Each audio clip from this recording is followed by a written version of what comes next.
Back 15 minutes past the hour. His proposal to drug test state workers was deemed unconstitutional by a federal judge, but Florida Governor Rick Scott says he's not giving up. Governor Scott joins us this morning from Washington, D.C. He was at the White House Correspondents' Dinner last night. Good morning to you, Governor. Good morning. My throat's a little hoarse from talking last night. There's so many people at that event. The jokes were pretty funny. Unfortunately, there were none about me. Yeah. It's always a mixed bag. Chris Wallace told us part of you wants to get mentioned by the president, but for the most part, that's good news if you're not. Let's talk about this proposal that was deemed unconstitutional by a judge. Why would a group be interested in protecting government employees? I guess when I look at this, you say, why would they object to this? Because ultimately, all you're protecting is a government employee's right to do drugs. What do you think of the judge's argument here? I don't understand it. You know, look, the private sector does this because they want the same thing that I want for state workers. I want a safe environment. I want an effective workforce. As a Florida taxpayer, all of us, we want to make sure that these employees, know what the rules are, that they're going to come to work and work hard. So it doesn't make sense. The private sector is doing it. I assume, most newspapers do it, TV stations do it, most businesses do it. So why not? Yeah, this law would have required random drug testing of current state employees. The ACLU of Florida, the American Federation of States, sued last June. They said it was unconstitutional, and the executive order doesn't identify a concrete danger, and that apparently was the caveat there. Yeah, it doesn't make sense. It doesn't make sense to me why they wouldn't do it.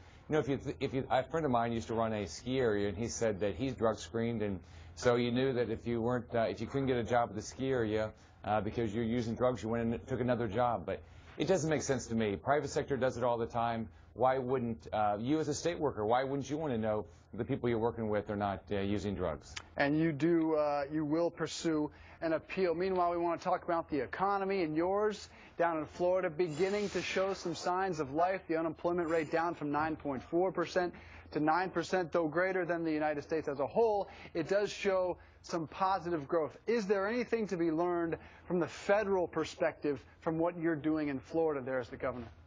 Absolutely. Since I've been in office for 16 months, so in the 15 months that we have data, unemployment either went down or stayed steady every month but one. So we've done really well. We've gone from 11.1 down to 9.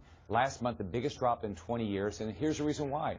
We're thinking about what we want businesses to do well in Florida because we know they hire people. So we've cut their taxes. 2/3 of the companies that pay taxes, business taxes in Florida when I took office, don't pay it anymore.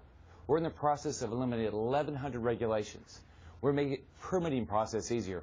Our state government, we say, we want you as a business to do well. So businesses are coming down, business is better in Florida, and that's why they're hiring and our unemployment's dropping. Your state will be very important in the upcoming presidential election, and we're hearing an awful lot about it when it comes to the potential vice presidential pick of Mitt Romney. Could it be someone like Senator Marco Rubio? Some have even thrown out the name of your former governor, Jeb Bush. But overall, I think the most important question is there anyone that could help deliver the state of Florida, someone like Mitt Romney, or is there much ado about nothing in that regard?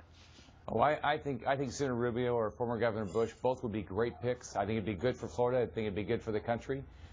Look, we need to do things at the federal level that we've done in Florida. We can't have the highest corporate tax rates in the world and expect companies to flock to America. We've cut taxes. Think about all the regulation we deal with at the federal level. We're doing just the opposite in Florida. We're reducing regulation. That's what they need to do. That's why our unemployment's dropping way faster than the federal level. So we've got to do the same thing federally that we're doing in Florida. And Governor, finally, a very important question.